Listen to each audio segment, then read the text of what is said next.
Bienvenidos a la Casa de América.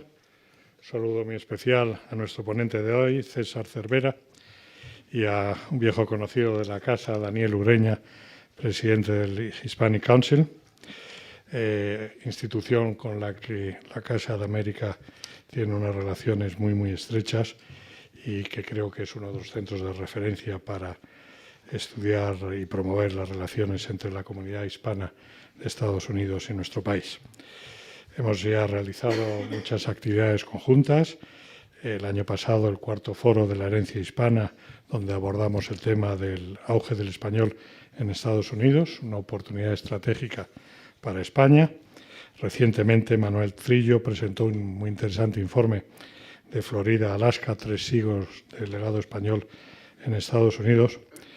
Y hoy nos reunimos con motivo de esta conferencia en torno al 5º centenario del nacimiento de Menéndez de Avilés, sin duda una de las personalidades más relevantes de la historia común entre España y Estados Unidos, y como todos ustedes saben, fundó la ciudad más antigua de los Estados Unidos, San Agustín. César Cervera es un joven pero ya maduro escritor, es licenciado en periodismo por la Universidad Complutense de Madrid y máster ABC. Se ha especializado en temas de divulgación histórica de temas militares, curiosidades de la monarquía española y distintos aspectos de la antigüedad. Desde 2014 trabaja como redactor en el diario ABC y es fundador y creador de la página web Una pica en Flandes. Asimismo, ha publicado ya varios libros y le auguro una brillante carrera. Muchísimas gracias a todos por venir aquí. Y Daniel, tienes la palabra. Muchas gracias. Muy bien, muchas gracias. Gracias, director, por acogernos una vez más en esta magnífica Casa América. Y bueno, les doy las gracias y les pido perdón porque tengo una tos horrorosa y voy a estar con una tos muy molesta. Espero no toser mucho durante mis breves palabras. Bueno, gracias, por supuesto, a todos por acompañarnos una vez más. Los que nos conocen saben que The Hispanic Council es una institución, es un think tank que promueve las relaciones entre España y Estados Unidos y para ello estamos convencidos de que la difusión de los fuertes vínculos históricos y culturales que hay entre ambos países es una manera muy eficaz de fortalecer esas relaciones.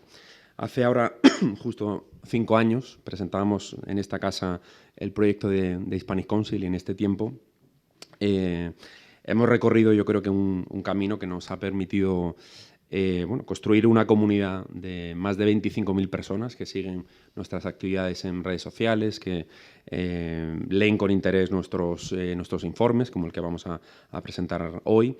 Hemos organizado más de 50 eventos en este tiempo y hemos publicado pues, aproximadamente 20 informes, como el que hoy vamos a presentar, que ha sido elaborado por César Cervera, a quien agradezco también el trabajo de haber hecho este trabajo de investigación tan interesante y por acompañarnos durante esta jornada. Recientemente, The Hispanic Council ha puesto en marcha también una campaña llamada ¿Sabías qué?, que a lo mejor muchos de ustedes conocen. Es una campaña que a través de 20 vídeos cortos, 20 piezas audiovisuales, tanto en español como en inglés, pues queremos contar diferentes aspectos desconocidos de esa historia compartida entre España y Estados Unidos. Cada 2 semanas estamos distribuyendo una de estas piezas. Ya hemos difundido 3, la semana que viene difundiremos la 4ª.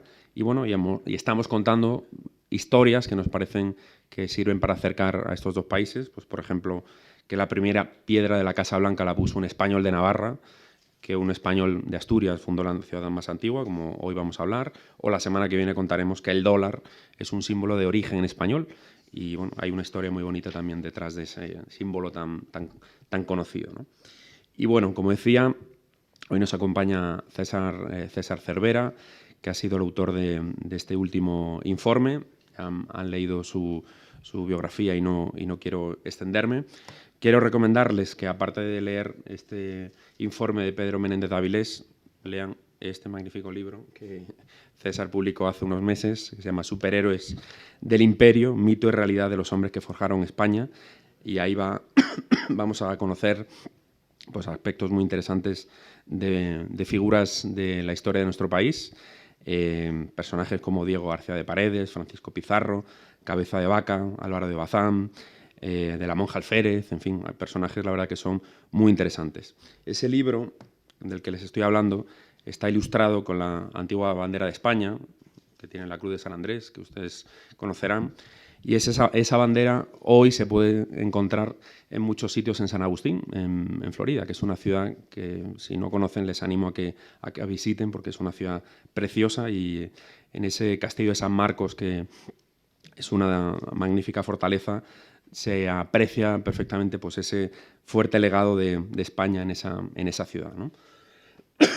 Hablando de españoles ilustres, me gustaría terminar mis palabras hablando de un español ilustre de nuestros días, que es Rafa Nadal, y que recientemente decía que los españoles no somos conscientes del buen país que tenemos. Yo creo que no somos conscientes del buen país que tenemos, no solo por lo bien que se vive aquí, no solo por las infraestructuras que tenemos, no solo por la estabilidad que hay en nuestro país, por nuestra gastronomía, por nuestros monumentos, etcétera, pero creo que también tenemos que ser conscientes que eso se debe por nuestra historia, que es una historia de la que creo que tenemos que estar muy orgullosos, y creo que tenemos el mandato de contarla, de divulgarla, y eso precisamente es lo que estamos haciendo hoy aquí, y contando un capítulo de la historia de nuestro país, un capítulo de la historia de Estados Unidos, que está protagonizado por ese ilustre español también que fue Pedro Menéndez de Avilés, que ahora estamos en el 5º centenario de su nacimiento, y creo que merece la pena pues, conocer y divulgar su figura. Así que por mi parte nada más. Gracias a todos por acompañarnos, y César, cuando quieras. Muchas gracias. Daniel, perdón, no sé si el ordenador... Me cambio. ¿Lo cambiamos? Perfecto.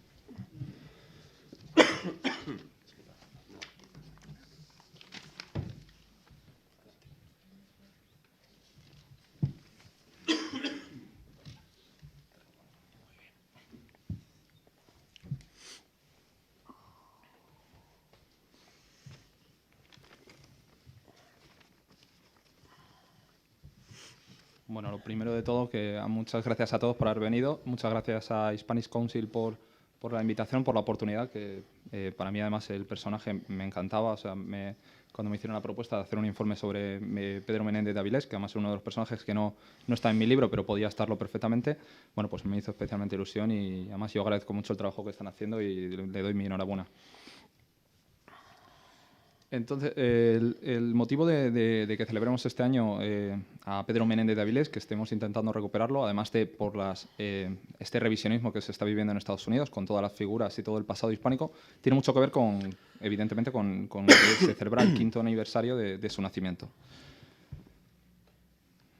Lo primero que había que plantearse es ¿Pedro Menéndez de Avilés un héroe olvidado?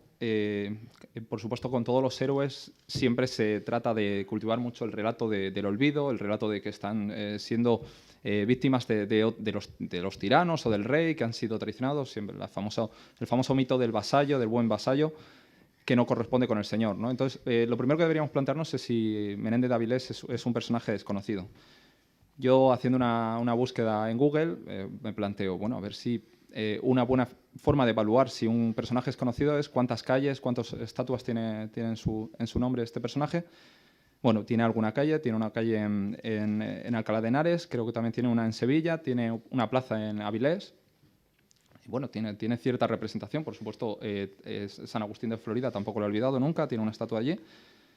Pero bueno, lo que hay que plantearse que, por cierto, yo también hice la misma búsqueda con otro Menéndez, con Menéndez Pelayo, y bueno, encontré que tenía todavía muchas más calles. Y entonces, realmente, un país donde tiene más calles un historiador, o el que cuenta la historia, que el propio personaje, el protagonista de la historia, desde luego está haciendo algo mal, o tenemos un poco equivocados cuáles deben ser nuestros ejes.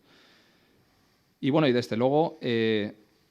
yo creo que la principal cuestión es si la gente de a pie, más allá de que haya calles, que las calles no dejan de ser nombres, que al final la gente se familiariza con esos nombres y le da igual que se llame Menéndez de Avilés o Hernán Cortés, que no saben quién es este personaje. Entonces creo que la gente de a pie en general no conoce la figura de Menéndez de Avilés. Bueno, entonces la primera cuestión sería plantearnos quién fue Pedro Menéndez de Avilés. Yo creo que hay tres cuestiones que le definen bastante. Por un lado, almirante de la flota de Indias. la flota de Indias era uno de los mayores hitos logísticos, o posiblemente el mayor hito logístico junto al camino español que unía Bruselas con Milán, ese corredor militar. Es el mayor hito logístico que se vivió en el siglo XVI. Y es sobre todo una escuela de marineros eterna, porque ningún otro país tenía esta capacidad de estar adiestrando a marineros, almirantes, durante todo el año. El resto de países, bueno, tenía la oportunidad de, en un momento dado, si había una campaña, se adiestraba al marinero o se le reclamaba o se le alistaba, pero no había esta escuela naval constante. Por otro lado, él es un emprendedor y un comerciante. Tenemos la creencia de que en este país no se ha emprendido, y creo que tenemos la historia del mayor emprendimiento de la historia universal, y es la conquista de América. Nos encontramos con que lo que se llamaban capitulaciones, en las capitulaciones que concedían los reyes, no eran más que contratos o un apoyo institucional para que los empresarios, con su propio capital humano, con su propia vida y con su inversión económica, arriesgaran todo a cambio de nada, de ese apoyo institucional, que además luego la corona no ponía apenas nada y luego recogía todo, porque al final todos los territorios que se pudieran conquistar iban a acabar en manos de la corona. Y luego, por supuesto, Pedro Menéndez de Avilés, sobre todo un hombre muy vinculado a Felipe II, un hombre que se podría definir con terminología moderna como un conseguidor. O sea, nos encontramos con que cada vez que Felipe II había tenido un problema en el Atlántico, consulta con Pedro Menéndez de Avilés, o directamente no consulta, le ordena que vaya al lugar de los hechos, y entonces nos encontramos con una personalidad tan compleja como es la de Felipe II, que es un hombre muy indeciso, un hombre desconfiado. Bueno, pues a pesar de todos estos problemas, él es capaz de interpretarle siempre al rey y es capaz de caer, digamos, de pie, ¿no? O sea, más o menos siempre salió indemne de todas las misiones que le encomendó Felipe II, a pesar de que muchas de ellas eran prácticamente irrealizables.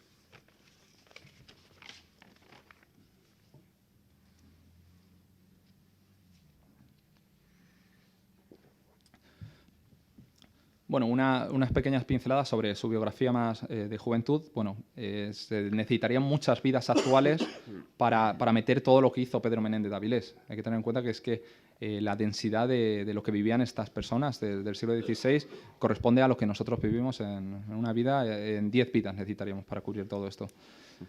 Él nace en 1519 en la localidad de Avilés y, bueno, es de una familia de hidalgos con demasiados hijos. Esto se traduce en que, bueno, sí tenían el lustre, tenían la fama, pero necesitaban, los hijos necesitaban dedicarse a ganar dinero, se necesitaban hacer su propia vida, no podían vivir de este patrimonio. Y además él se queda huérfano de padre muy joven, su madre se casa en segundas nupcias y llegan a afirmar, uno de los cronistas afirma que llega a tener hasta 20 hermanos. Entonces él se ve obligado a realizar el corso defensivo en la costa cantábrica y, bueno, pronto este corso defensivo, que realiza sobre todo contra corsarios franceses, llama la atención de la corona y reparan en ese talento que tienen y esa capacidad, esa resolución que tiene, y, bueno, se le promociona a partir sobre todo del ascenso al trono de Felipe II, se le promociona a almirante, a capitán general de la flota de Indias, que, como estaba diciendo, es el mayor hito y era básicamente el medio por el cual España garantizaba ese monopolio comercial que tenía con América, entre América y España. Bueno, Pedro Menéndez de Avilés, a lo largo de su carrera, como capitán de la flota de Indias, bueno, llega a recorrer hasta 50 veces la travesía entre España y América.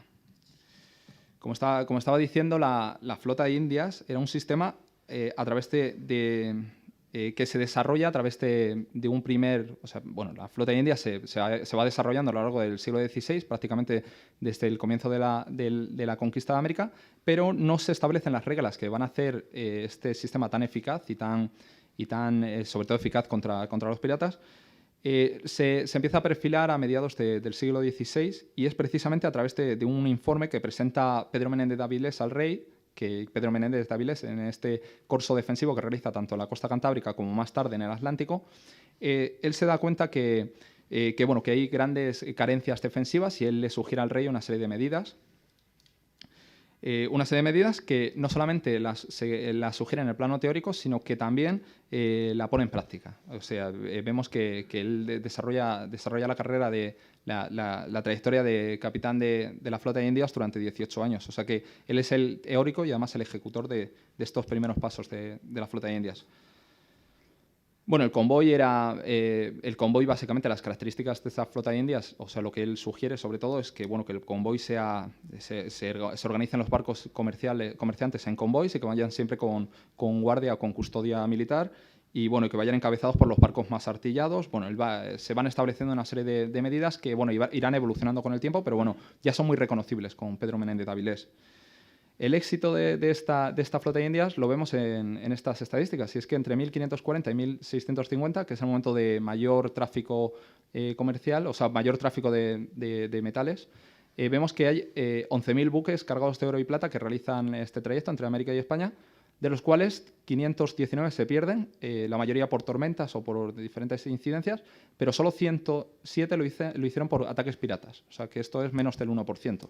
O sea que vemos que es la historia de un éxito.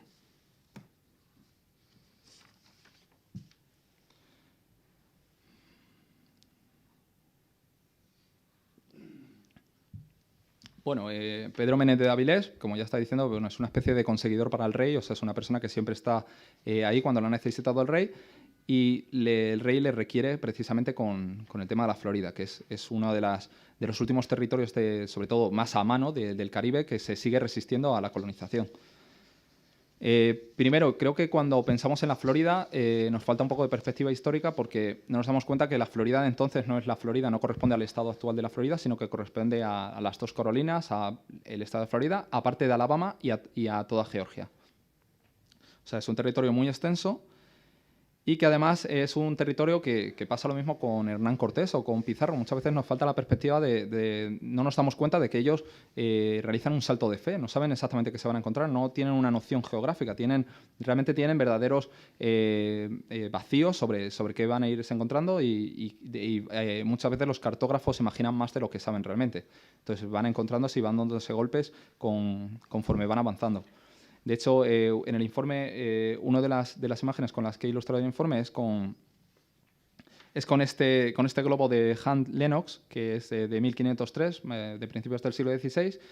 Y bueno, este mapa, Mapamundi, es especialmente conocido porque es el único en la historia, o uno de los pocos documentados en la historia, que incluye la frase Hic secund dragones, que es aquí hay dragones.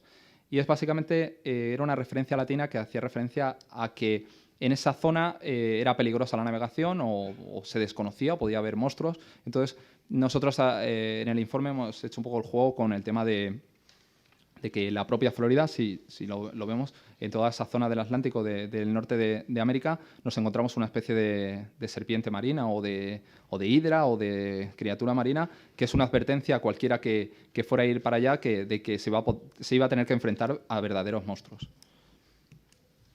El propio Menéndez de Avilés tenía sus propias carencias a nivel geográfico en lo que él pensaba que se iba a encontrar.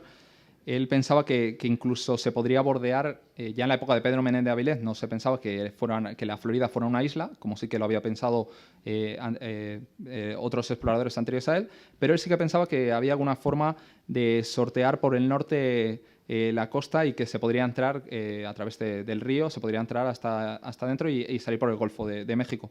Bueno, él tenía ciertos errores que van a marcar mucho su exploración de la Florida y su obsesión por encontrar ese cruce.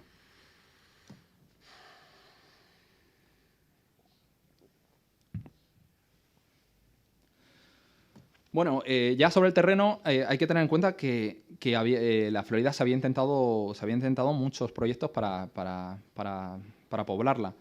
Ponce de León la había descubierto en 1513 y había fallecido en la segunda expedición allí de un ataque por parte de la población indígena. Vemos que en 1528 Pánfilo de Narváez fracasa estrepitosamente. Además, Pánfilo de Narváez sobre todo muestra un talante muy agresivo que no convence para nada a los indios y va granjeándose muchas enemistades, y es precisamente lo que incluso retrasará la colonización más adelante, porque el terreno está abonado a ciertos odios a cualquier europeo que vaya para allá. Vázquez Ayllón, igual, se lleva también otro desastre. Hernando de Soto, que es uno de los veteranos de la guerra contra los incas, o sea, uno de los imperios más fuertes que ha conocido América, la América precolombina. Bueno, él muere también allí y no solamente muere allí, sino que muchos de los supervivientes de su expedición vuelven a España advirtiendo, a España, ya no a España, advirtiendo de lo peligrosos y lo belicosos que son estos indios. O sea, básicamente el principal problema que hay en la Florida, aparte de los huracanes, aparte de la dificultad de navegar en torno a su costa y de llevar, por tanto, suministros, es que además hay una población indígena muy, muy agresiva y además muy complicada. No hay un enemigo visible, como encontramos en el Imperio Inca o en el Imperio Azteca, que al final es una forma de atacar a la cabeza y entonces el resto del cuerpo lo vas a poder incluso aprovechar para tu colonización, para tu evangelización, que es lo que hace Hernán Cortés. O sea, Hernán Cortés no deja de usar las estructuras ya creadas por los aztecas y por las diferentes civilizaciones que se habían ido desarrollando en este territorio. Y sin embargo, en la Florida lo que se encuentran es una algarabía de tribus que están enfrentadas entre sí y que además resultan, la única interés que tienen en los europeos es precisamente su ayuda para guerrear con otras tribus. O sea, todos los intentos de los españoles y luego también de los franceses van encaminados a acercar posturas, a llevar una buena vecindad entre tribus y ellos lo que se encuentran es el rechazo absoluto. No tienen ningún interés en tener buena vecindad ni con los españoles ni con el resto de indios, sino en hacer la guerra.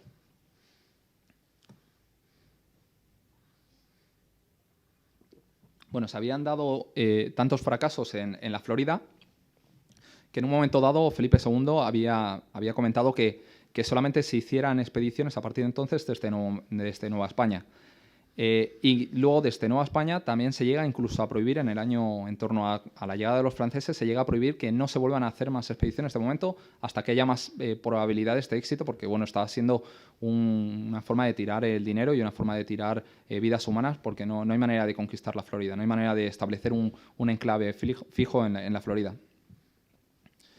Y bueno, de hecho dice Felipe II algo así como no vamos a intentar poblar más la Florida hasta que haya un motivo de causa mayor. Bueno, pues el motivo de causa mayor es el desafío de los franceses.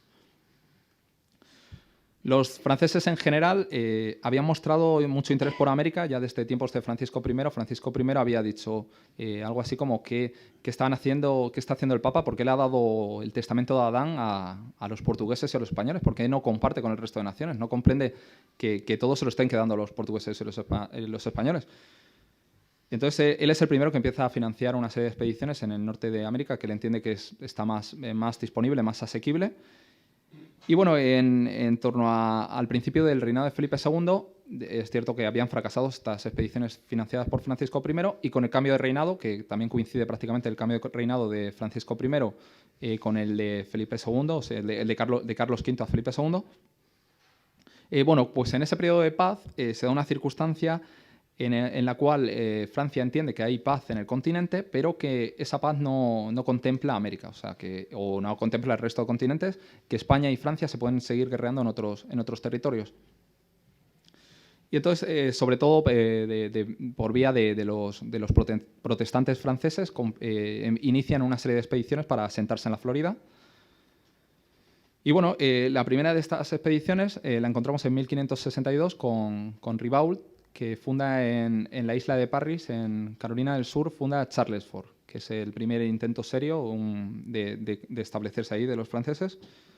Le pone Charles Fort en honor a Carlos IX, que es el rey que está en ese momento en Francia.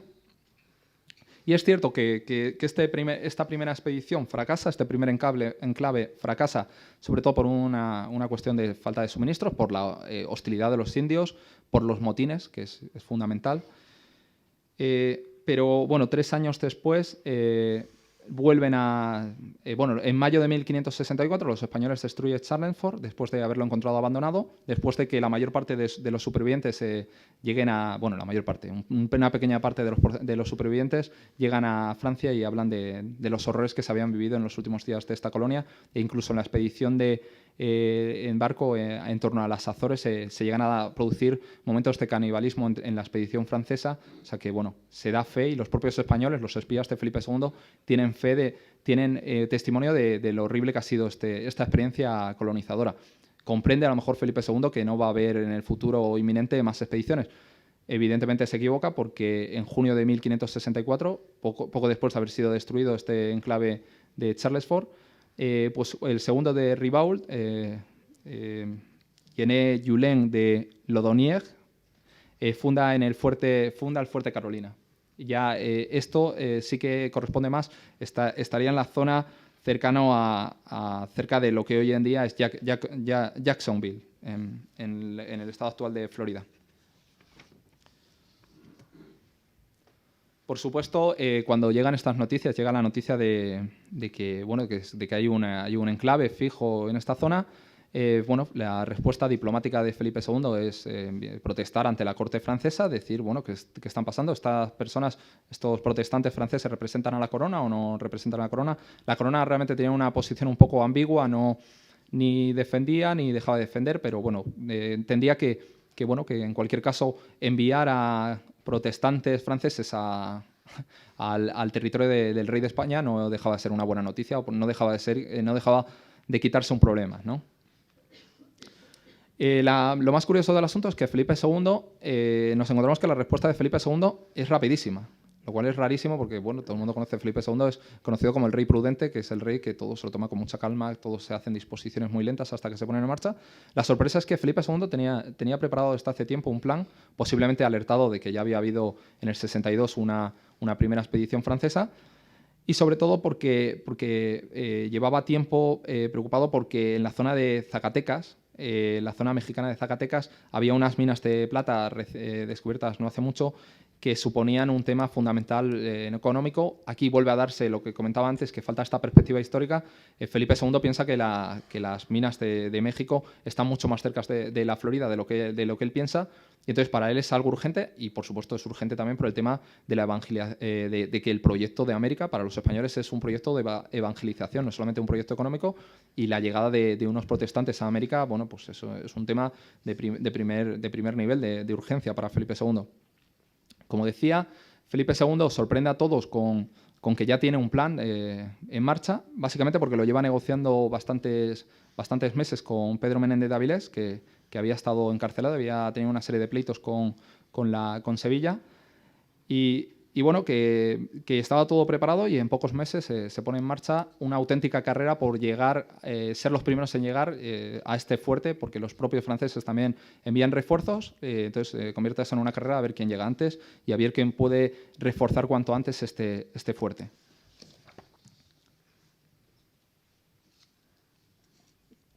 Como decía, en el informe cuento a uno de los ladillos, dice algo así como el adelantado que Felipe II encontró en la cárcel. O sea, un mes antes de poner en marcha esta expedición por parte de Pedro Menéndez de Avilés, Pedro Menéndez de Avilés había estado encarcelado. Había estado encarcelado por un pleito con Sevilla, la casa de contratación. Llevaba muchos años persiguiéndole por una serie de pleitos que tienen abiertos con él. Pedro Menéndez de Avilés y su hermano pasan 20 meses de prisión. Y básicamente es una constante en la biografía de Pedro Menéndez de Avilés.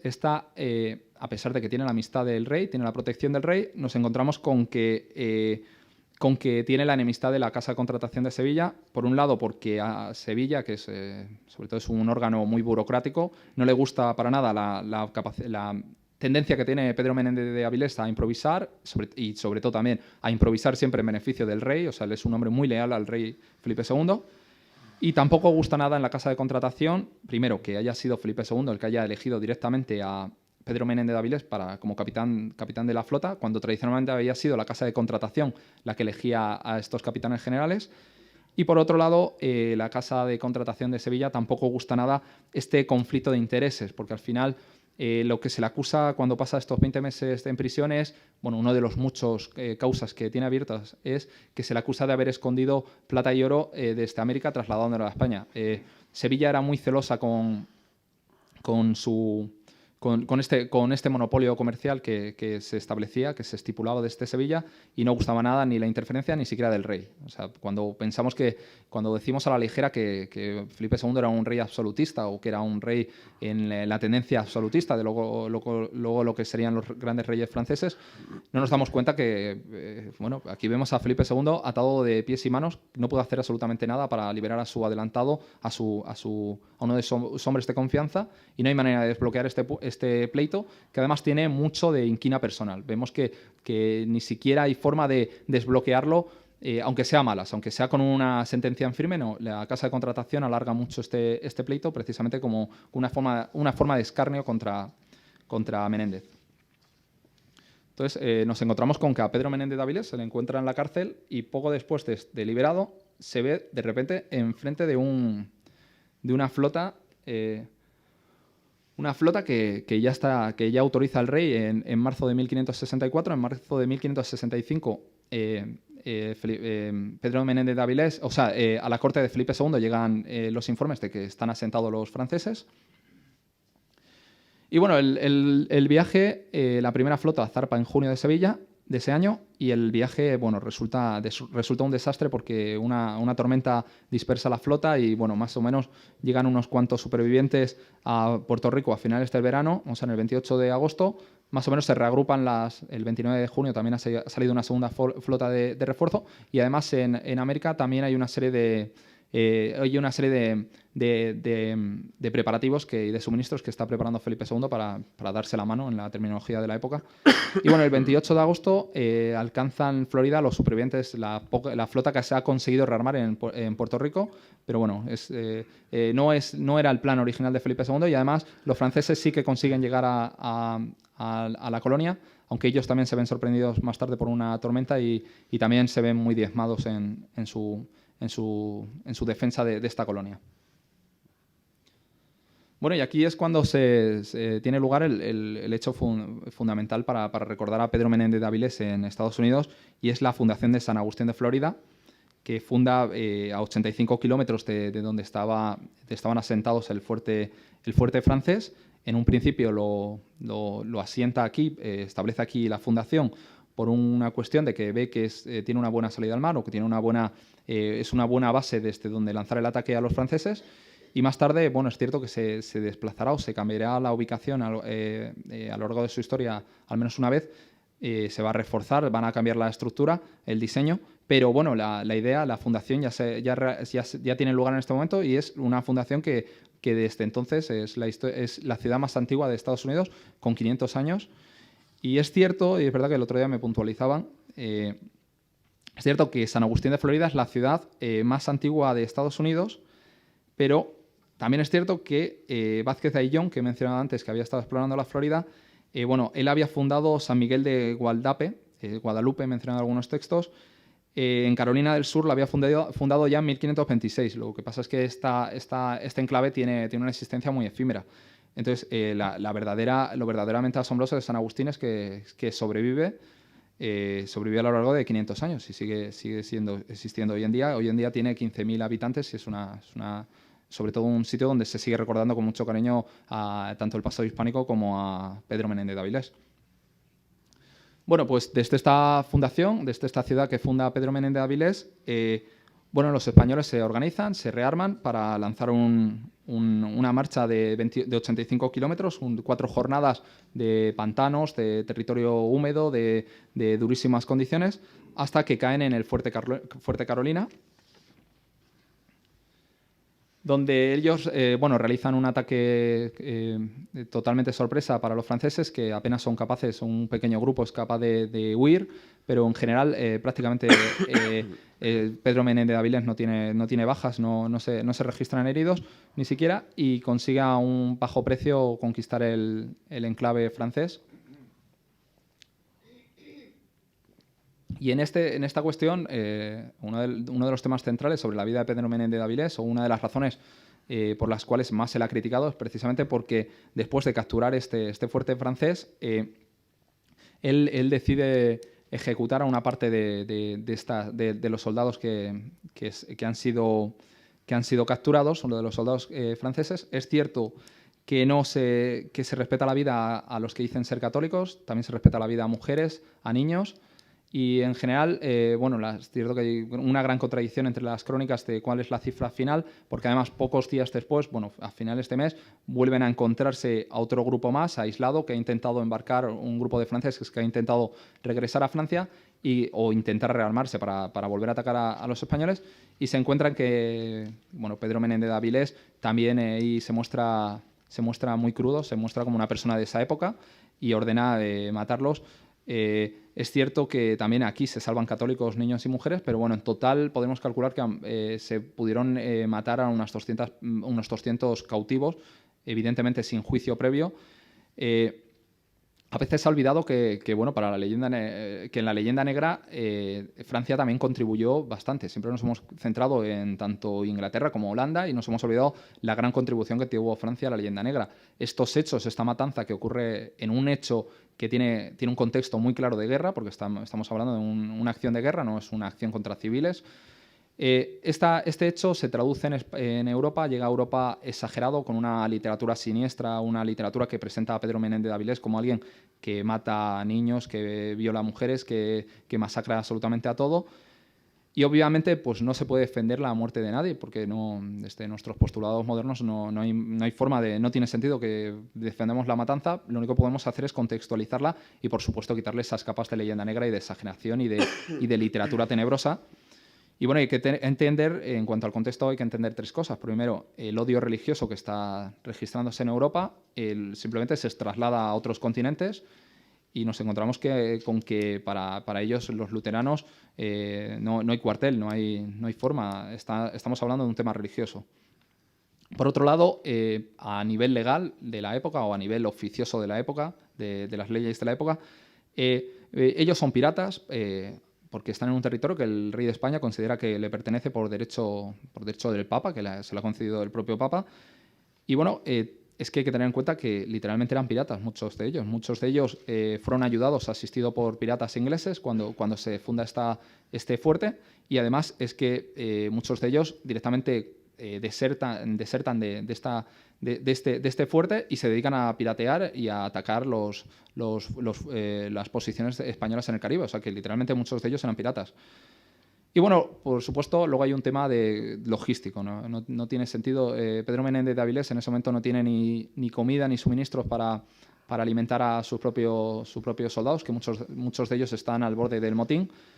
Y por supuesto no tiene capacidad de alimentar a un grupo de franceses, a más de 200 franceses, familias y niños, que por supuesto esos son enviados a España más adelante y son condenados a galera, muchos de ellos.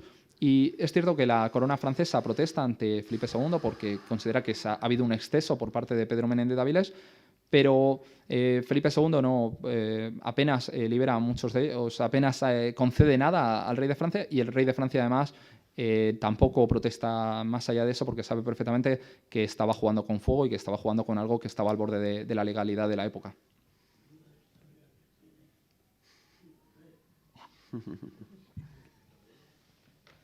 Bueno, pues una vez expulsados, aquí se ve bastante más claro el tema de los fuertes. Vemos el fuerte Carolina, que es sustituido por el fuerte San Mateo, que será cambiado de ubicación también, pero bueno, dentro de la misma región. Y vemos también el fuerte que funda Pedro Menéndez de Avilés, que es San Agustín. Y luego vemos que en los siguientes años, Pedro Menéndez de Avilés, que había... por cierto, me he olvidado un pequeño detalle. Pedro Menéndez de Avilés sale de la cárcel automáticamente, sale de la cárcel un mes antes de iniciar esta expedición, y él había estado hablando con Felipe II la posibilidad de poblar la Florida por un tema económico, porque para él él veía una empresa económica, y porque tenía una deuda familiar. En el tiempo que él había estado en prisión, había perdido un hijo en la costa en lo que hoy en día llamamos el Triángulo de las Bahamas, que es una costa especialmente complicada, una zona marítima especialmente complicada de recorrer. Y entonces él tenía la esperanza de que si Felipe II le daba la posibilidad de ir a poblar la Florida, podría indagar sobre el destino de su hijo, si podía estar vivo. Conforme van avanzando los hombres de Pedro Menéndez de Avilés, se van encontrando a muchos supervivientes que han sido capturados de otras expediciones, que han sido capturados por los indios y que llevan muchos años viviendo entre ellos.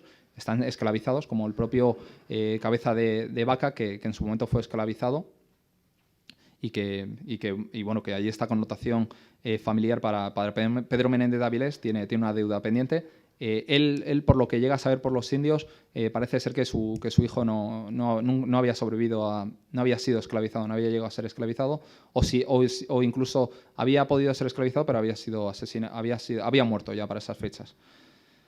Bueno, pues en total, él firma con Felipe II pues unas capitulaciones o un contrato donde se estipula que él tiene que fundar una serie de fuertes, porque bueno, el objetivo final es defender esta posición y evitar que en el futuro vengan otras naciones europeas a poblarlo. En total funda 7 fuertes: San Agustín, San Mateo, Santa Elena, que lo funda ya en la zona, más al norte, San Carlos, Tocobaga, Santa Lucía y Tequesta. Muchos tienen... No, perdón, he dicho San Carlos, es Carlos. Es Carlos por uno de los indios Calusa que encuentran en este territorio. Y bueno, esta red de fuertes, ahora veremos que no todos salen adelante. El propio Cristóbal Colón, en su primer viaje a América, se da cuenta demuestra lo fácil que es fundar una ciudad. Fundar una ciudad es tan sencillo como crear una fundación, crear una plaza, crear una iglesia, un castillo, pero a partir de ahí que prosperen las ciudades es muy complicado, es lo verdaderamente complicado. El auténtico reto, los conquistadores españoles fundan más de 1000 ciudades en América y, por supuesto, no todas salen adelante. Entonces, aquí vemos el verdadero reto es que todos estos fuertes, frente a un territorio muy complicado de entregar suministros, frente a un territorio donde también a nivel de indígenas hay una gran hostilidad, poca asociación, poca capacidad de asociarse con ellos, vemos que qué fuertes van a seguir adelante y cuáles van a ir resistiendo a esta hostilidad. También es cierto que me comentaba el otro día Trillo, que es el que hizo el último informe, me comentaba que hay un fuerte que yo no he registrado, que es un fuerte que funda Juan Pardo por orden de Pedro Menéndez de Avilés en la zona de Carolina del Norte, en la zona de Joara, que recientemente, hace unos años, encontraron restos arqueológicos que se han considerado que era ese fuerte. Pero bueno, también su existencia, como muchos de estos fuertes, va a ser relativamente efímera, entonces por eso no lo señalan el fuerte en el mapa, y porque además no es Pedro Menéndez de Avilés el que lo funda directamente.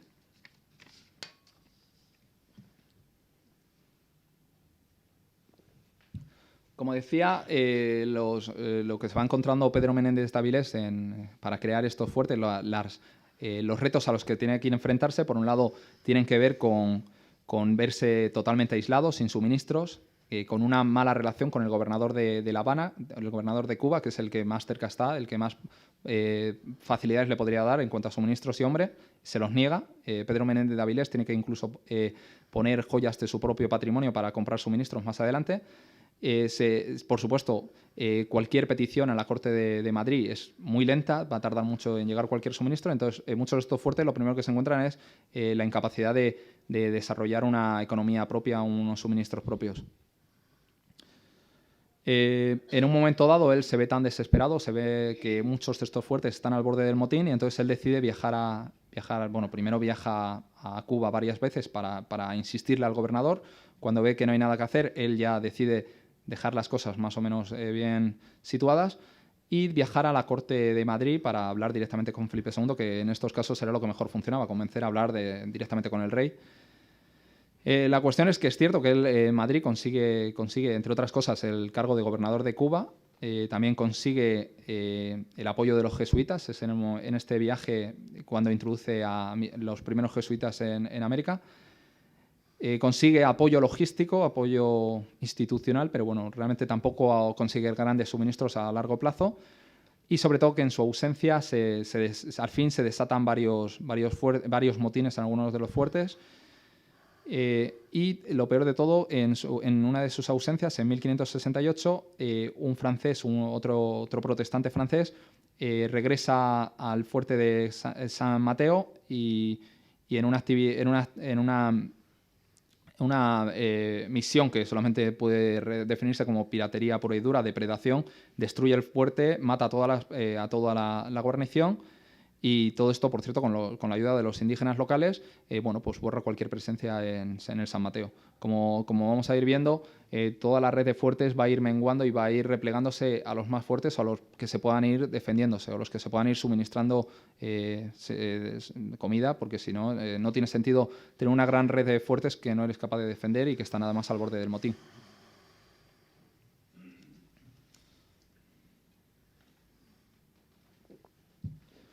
Y, por supuesto, el gran reto que se enfrenta a Pedro Menéndez de Avilés y también los franceses, que que llegan allí es esta complejidad tribal que apenas son capaces de atisbar, porque, bueno, esto es como ellos hacen una distinción, o hoy en día somos capaces de hacer una distinción de nivel lingüístico entre tres grupos principales que vemos en verde, los Muskogi, los timucuanos, que son los que más relación van a tener con los franceses y luego con los españoles, y de hecho son los que más van a estar, más propensos van a estar a ser evangelizados, a hacerse cristianos. Y también vemos en la zona del sur, vemos a los Calusa, que también en las tres regiones son grupos bastante belicosos. Claro, la complejidad tribal es que esto es como si un azteca, un indígena, o sea, un líder azteca o digamos un embajador azteca hubiera llegado a la Europa del siglo XVI y él hubiera hecho distinción lingüística, hubiera dicho, bueno, aquí hay un grupo de personas que hablan alemán, un grupo que hablan francés y un grupo que habla italiano. Evidentemente, detrás de estos grupos lingüísticos hay una complejidad de naciones que no tenían ni tiempo ni interés los conquistadores en ese momento de comprender, y además que la mayor parte de los conquistadores que van en las primeras expediciones, siempre en la vanguardia, ellos entienden que se trata de conseguir cierta fortuna y cierta fama de forma rápida. No están dispuestos a emprender grandes campañas a cambio de objetivos que no se ven. No hay un enemigo visible y no hay tampoco una recompensa visible. Entonces, lo verdaderamente complicado es convencer a hombres que han viajado allí a enriquecerse de una forma relativamente rápida de que inicien una guerra tan compleja con un nivel de complejidad tan alto.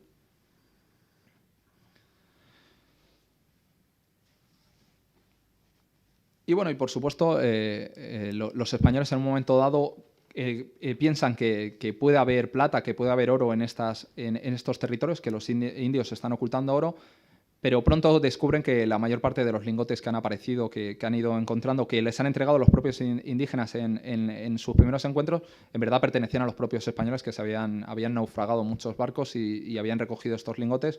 Y entonces, en verdad, había sido un poco una fantasía, no había ese oro, o desde luego no esa fortuna instantánea que esperaban muchos de estos conquistadores, que sobre todo, al final, muchos de ellos tenían la posibilidad de irse a Nueva España o a la zona, al virreinato del Perú, que era, por supuesto, una garantía de esta fortuna instantánea y rápida que ellos pensaban encontrar allí.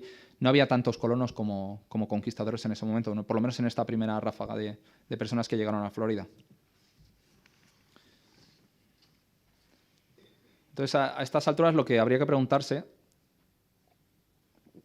porque vemos que muchos de estos fuertes acaban reduciéndose a, básicamente, finalmente se reducen a Santa Elena y a San Agustín, el resto van diezmándose, los españoles se van replegando en torno a estos fuertes, tanto por los ataques de los indígenas como los ataques de los propios piratas europeos, y por supuesto por los motines y el riesgo de tener a tantos puestos al borde del motín en puntos tan distantes y sin capacidad y tan aislados entre sí, porque ya estaba comentando la dificultad que hay a la hora de navegar por esta costa. Entonces es muy difícil además conectar entre estos puntos. Entonces los españoles, Pedro Menéndez de Avilés, va replegando en torno a estos dos fuertes principales. Entonces, la cuestión fundamental sería preguntarse eso.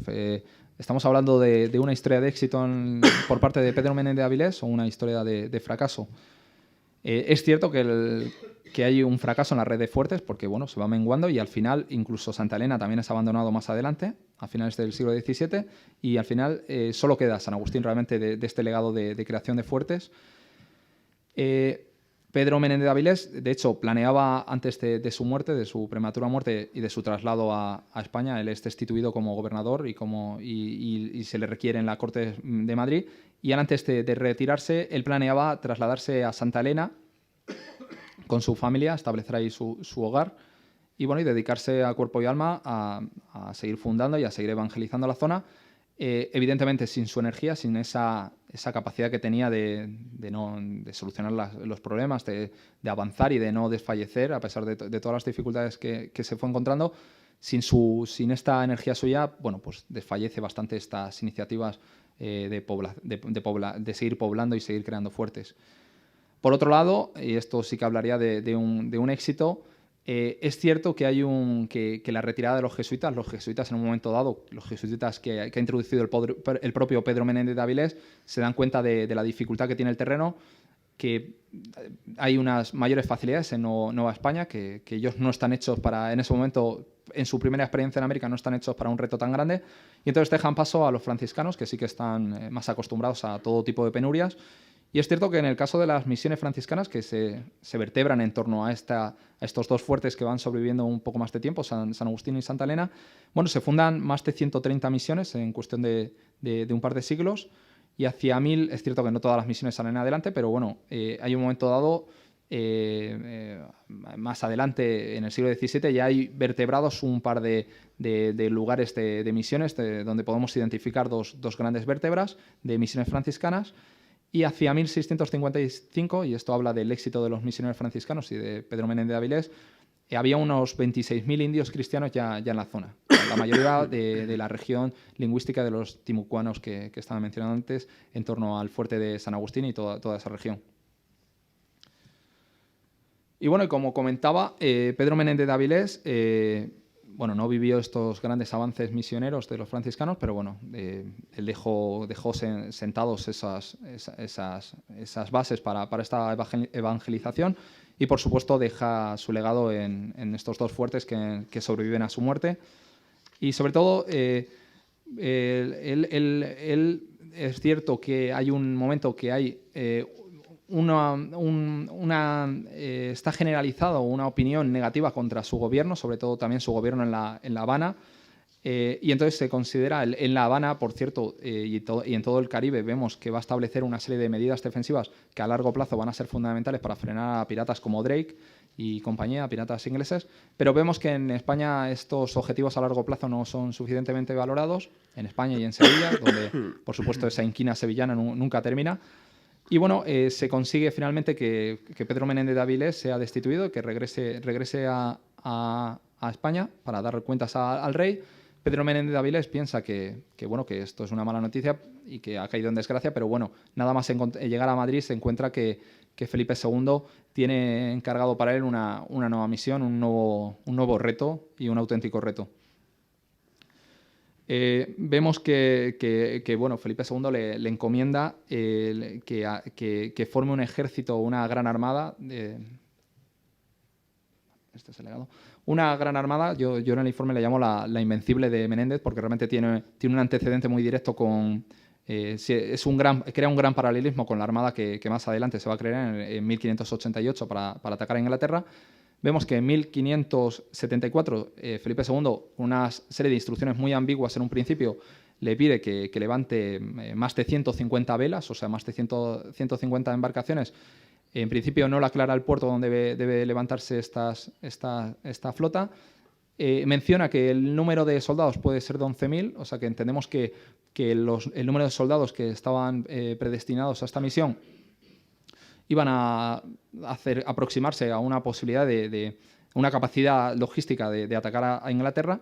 Y lo que nos encontramos es que en los meses finales de vida de Pedro Menéndez de Avilés hay un intercambio de cartas con Felipe II donde se va perfilando para qué va a servir esta armada. O sea, hay que tener en cuenta que es que Felipe II hay un momento dado que dice podemos usar esta armada, que era una armada atlántica, podemos usarla en el Mediterráneo para atacar a los turcos, o podemos usarla para atacar a Flandes, o podemos usarla para atacar a Inglaterra. Es cierto que inicialmente se crea la armada para socorrer a Luis de Requesens, que está aislado en Flandes, está aislado, está siendo acosado por los mendigos del mar, pero va oscilando mucho en torno a cuál va a ser su objetivo, y en el momento de la muerte de Pedro Menéndez de Avilés, es cierto que está más o menos claro que va a ser usada esta armada para atacar directamente a Inglaterra o atacar uno de los puestos de costa de Inglaterra. Entonces estamos ante una auténtica Invencible más de 10 años antes, y sobre todo la mayor congregación de barcos en la historia de España hasta entonces, y que no se va a volver a congregar hasta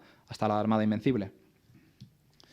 Bueno, desgraciadamente Pedro Menéndez de Avilés fallece en los preparativos de esta armada, que además es una armada que cuesta $500.000 de ducados, y que una vez muerto Pedro Menéndez de Avilés, Felipe II la cancela sin más, no sigue adelante, porque además la razón por la cual muere Pedro Menéndez de Avilés es por una epidemia que se ha desatado en la zona cantábrica, y entonces él es víctima de esa epidemia que va a afectar a muchos de los soldados, de estos 11.000 soldados que ya están siendo congregados en puertos españoles.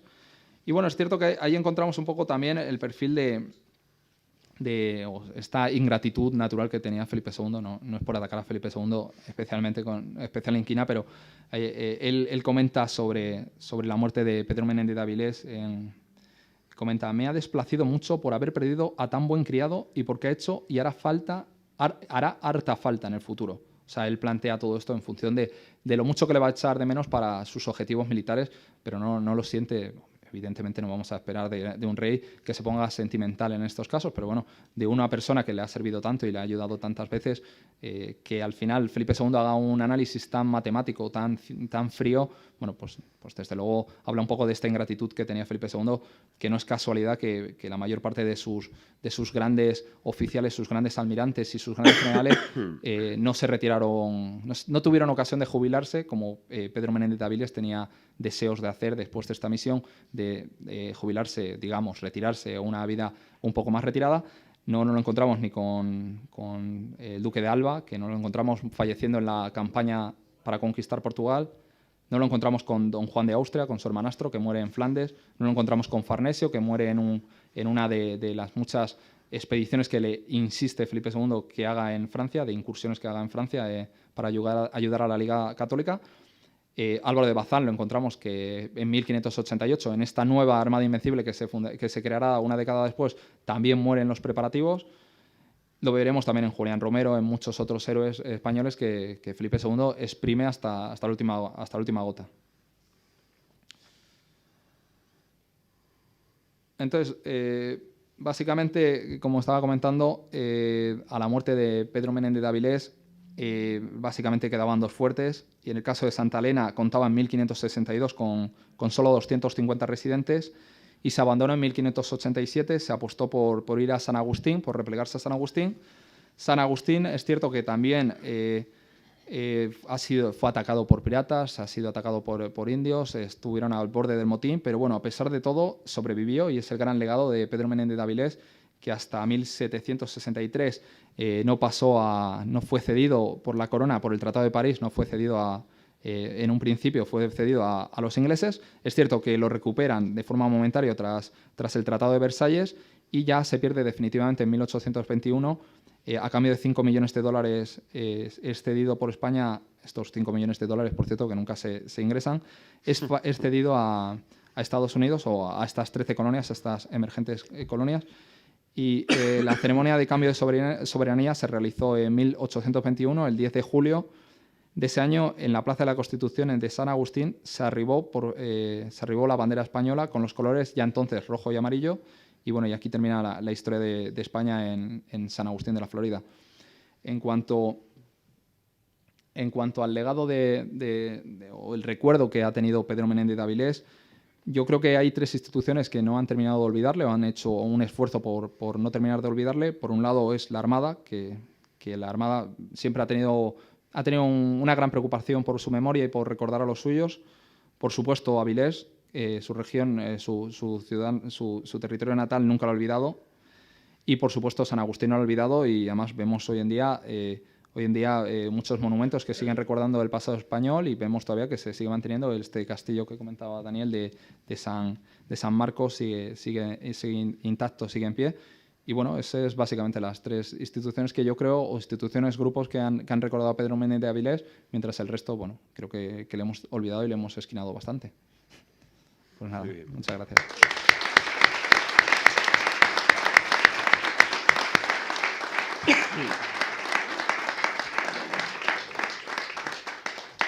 Bueno, César, muchas gracias por este extenso recorrido que has hecho por el informe, que es súper interesante. Hay una cuarta institución que no la he olvidado, que es Hispanic Council, y por eso hemos hecho este informe. Y bueno, ojalá que se hizo historia con el cuadro de Bernardo de Gálvez, ¿no? Que finalmente se consiguió que estuviera en el Congreso. A ver si conseguimos que nos paguen los 5 millones de dólares de la época Por eso, actualizados, pero bueno.